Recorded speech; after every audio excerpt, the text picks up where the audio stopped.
करीब 11.5 साल जेल में रहने के बाद सतलोक आश्रम प्रमुख संत रामपाल एक बार फिर से चर्चा के केंद्र में है।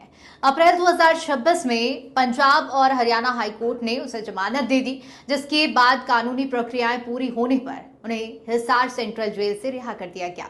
इससे पहले अगस्त 2025 में हाईकोर्ट ने उनकी उम्र कैद की सजा पर भी रोक लगा दी थी।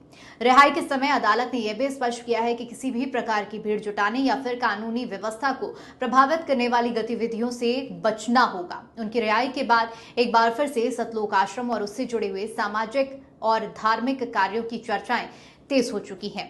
संत रामपाल के अनुयायी दावा करते हैं कि उनका संगठन केवल धार्मिक प्रवचनों तक सीमित नहीं है, बल्कि कई सामाजिक सुधार आयोजन भी जिन पर काम किया जा रहा है।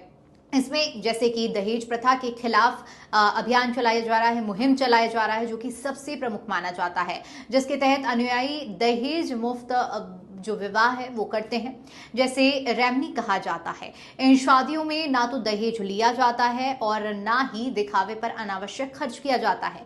इसके अलावा सतलोक आश्रम ट्रस्ट की ओर से अन्नपूर्णा मुहिम के माध्यम से गरीबों और जरूरतमंद परिवारों को राशन, कपड़े, चिकित्सा सहायता और कई मामलों में आवास तक उपलब्ध कराने का दावा किया जाता है। आश्रम में बड़े धार्मिक आयोजनों के दौरान हजारों लाखों लोगों के लिए निःशुल्क भोजन और ठहरने की व्यवस्था भी की जाती है।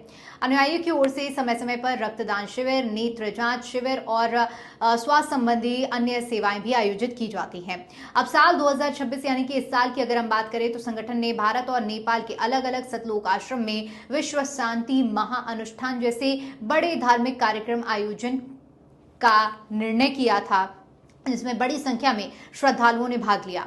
आने वाले महीनों में कबीर साहेब प्रकट दिवस और संत रामपाल नव अवतरण का जो दिवस है, जैसे इन दिनों पर बड़े समागम की तैयारी चल रही है।